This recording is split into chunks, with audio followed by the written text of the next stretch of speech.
Thank you.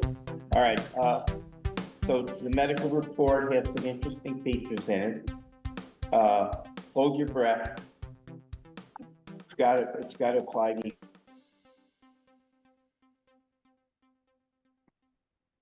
what we drink, why we drink it. So this was a study that showed the benefits of 2 to 4 cups of coffee that we may not be aware of right now. A 20 to 30% reduction in type 2 diabetes, mellitus, cancer, Parkinson's disease, and stroke. So it also improves your memory and your mental status as far as depression goes. And they believe this is all due to binding of adenosine, which is a DNA component, to a receptor. And as you drink more coffee, for a while you feel better and better, and then it stops working because the adenosine binders proliferate and it wipes out the effect. And the recommendation, therefore, is that you take a break from coffee, probably on the 7th day, or depending on how you drink your coffee, some period of time to recover the effectiveness of it. I didn't know anything about that. Okay, now let's go on to the obesity drugs, formerly known as diabetes mellitus drugs. You've heard a lot about this now because the raid to get a hold of these obesity drugs is overcoming the capabilities of the pharmaceutical companies. They're looking for more places they can build so they can meet this need. Well, guess what? Now there's something else. The obesity drugs tamp down inflammation, not inflammation, inflammation. So in the liver, in the kidneys, in the heart. How do we need? Some people's need.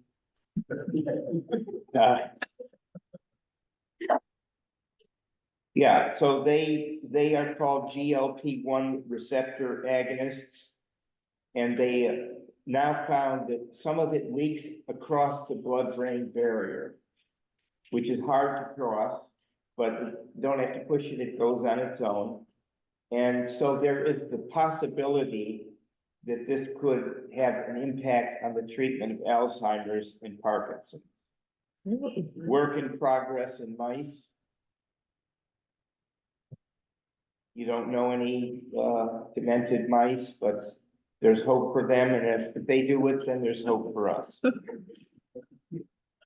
Get rid of your coffee on the 7th day, take some obesity drugs, get mutual benefits. Okay, now we move on to work done at Stanford, or as my friend, I say to him, Stanford. Work done at Stanford on a very interesting biological finding. You know that there's this gut microbiome where there's all these bacteria living in your gut, and we have a commensurate relationship with them. They help us digest, we help them survive, and so forth. Well, guess what? The life substrate goes even down further, because in 7% of the bacterium, there is a material similar to a virus.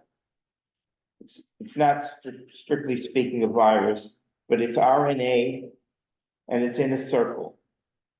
And the person who did the original research on this decided to call it an obelisk, which sounds very historically important, and it is important. So what's the function of it? What's the relationship to external viruses? Guess what? We don't know. It's new. It brings up the possibility of endless things that could be coming forward from this point, but it's obelisk. Now let's take a direct hopeful swipe at autoimmune diseases. I'm going to ask you to ignore the spiritual part of that. That just that's not what this is about.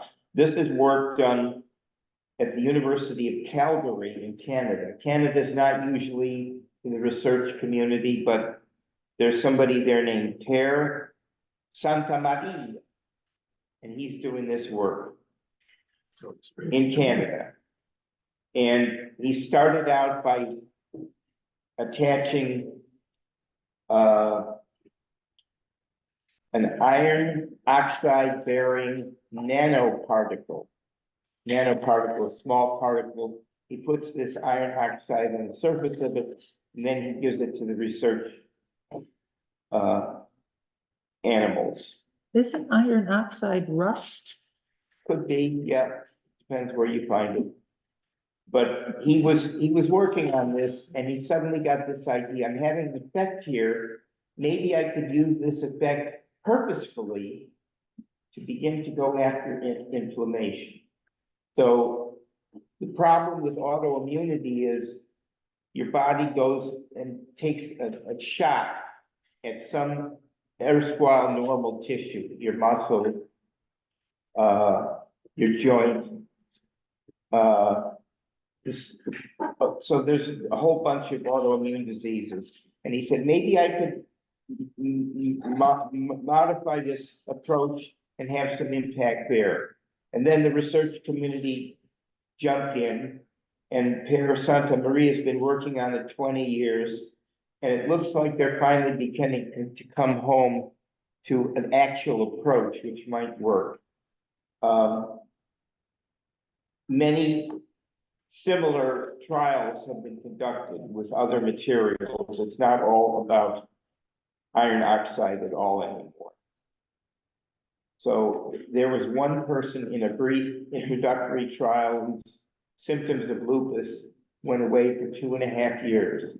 So there's something going on here, and people who have MS or lupus or, all of these autoimmune diseases, they should wake up to the fact that this could have a huge effect on their lives, and our lives too, because we'll get one if we're not careful. Okay, now, what about a fun topic? Fun. No kinky? It depends. It depends how you look at it. I used to always have a kinky subject, but this is a special person. So it's on the one hand, a financial story on her enterprise, and on the other hand, it's about her and what's different about this woman. And her name is Ann Wojcicki. That's a Polish name. It's spelled Wojcicki. And they said in the article, it's pronounced Wojcicki. That was a relief to me, because when I looked at this, I thought, well, maybe it's an abbreviation for women are just icky. Oh, go. I predicted there would be some response to that. Thank you. But anyhow, her father was a tenured professor and director of the physics department at Stanford. And she is really somebody in the limelight of life. So she founded 23andMe, which is where you send your spit to find out who your relatives and distant relatives were. And it's a great idea, and everybody pressures their friends to do this. And she gave a party called the Spit Party so that everybody could participate. She's like that. She came up with all these things. But the main point is the business aspect of this project is not viable right now, because you take the test, you never take the test again. And she was initially charging $400, and for a one-time off thing, that's a lot of money. So she jiggered some of her friends, and she got some more money, and she lowered the price to $100, which is, most people can come up with that. But again, it's a one-time thing. And she raised $multi-billion, but she's spent 80% of it. She had a relationship with Sergey Brin, who was the co-founder of Google. He took a shine to her, they got married, he gave some money to the business. Marriage didn't really work out. She's probably spent a lot of that money now, so she's hopping around trying to find new things that she can do to strengthen her enterprise. And one idea she got, which is a very simple addition, was to use the data from these studies to create a pharmaceutical company. Just a little thing like that. So that's a lot of work and it's a big deal, and so nothing's come out of that so far. And it just goes on and on. She's very creative. Next slide. The Mattel company decided to issue a set of Barbie dolls with Anne and her two sisters to give them the attention that they deserve. Now go back. So this is the financial history of 23andMe. Starting out on the left side was a multi-billion-dollar enterprise. I think they said $6 billion. She had a lot of shares and potentially was wealthy. But because of all these problems, the value fell off, and now the stock is selling for 75 cents. Now, you can get some if you want, but that isn't really what she was looking for from an enterprise. And the Sergey Brin thing didn't work out, so we don't know where it will end up with, but she's always got another project. She's always in the limelight. She's at all the celebrations, the boardwalks and all that kind of stuff. I don't think she's that ignorant. Okay, 2 topics to go. What the hell is my doctor doing? Seems like she's always stuck on that EHR computer thing. What is going on? So from the doctor's point of view, it's a tremendous burden. And they did some studies and they found out before the pandemic versus after the pandemic. So the pandemic itself was not affecting the data. And this time commitment was from 8% up to 20%. And some estimates say that it would take 27 hours a day to do all the daily work connected with the EHR. How many people have 27 hours to get to their work? What is EHR? Electric health records. Okay. Yeah, you see your doctor twiddling with this thing and he's not really looking up at you. That's why I quit my job, and it was just mental health. So, One time spent on the computer. various scenarios have been proposed to try to move work off the doctor's shoulders in this situation. One from the AMA proposal and another one from Baxter, taking a typical pharmaceutical response. Maybe you can get money out of this, so you could bill for your EHR time. I don't know who they proposed to bill, but you know, in the end, it always comes down to you know who. So that's what your doctor is doing. He's not happy about it. You're not happy about it. Maybe President Clinton can come around and say, I'm sorry I did that, you know. Okay, the final one is a fairly brief, like a 2-paragraph article, which probably has more relevance to us than anything I've ever seen before. You see there, this is the work of Hee Seung Choi at UCR, which is University of California at Riverside. Now, Norma, get up. I'm tapping your singing power. Gotta get that aging down by the riverside, down by the riverside, down by the riverside. Gotta get that aging Down down by by the riverside, down by the riverside. There go our ratings. She didn't, Advance warning, that's- she didn't have any warning, but it's her delight to be part of things like that. Yes, I like to make joyful noise.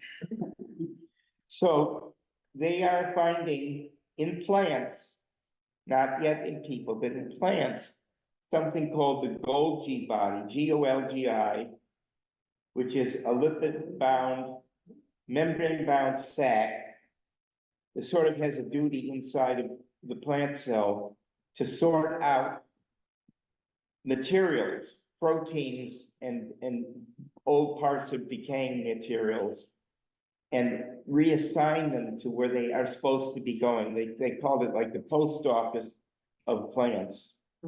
And the cog protein helps sort this out also. So they are found in the plants. What they did not know is that we have them in us too. So we have the Golgi body and we have the cog. And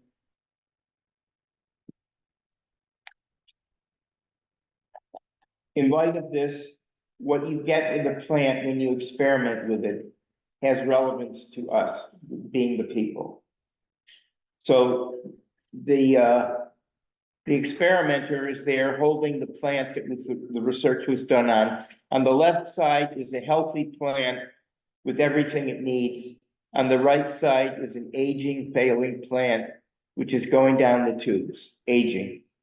Where's my tube? So he got this idea that the Golgi body and the cog could be the thing.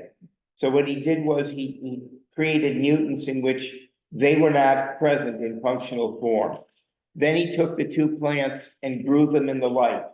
In the light, the aging process was unaltered by this. But when he grew them in the dark, the unaltered plants survived 3 times longer, and the other plants that had the mutinous, non-functional Golgi, they went down the tubes. So he thinks he's got something here, and the point is to take it up to us mammals who also have these bodies, see if we can restructure the situation so that we get our non-mutant Golgi back. And then you have to cope with all this crap in life forever. Thank you, And that's Dr. my Burke. presentation. Thank you very much. Any questions for Dr. Bill? First, Joanne. We can set up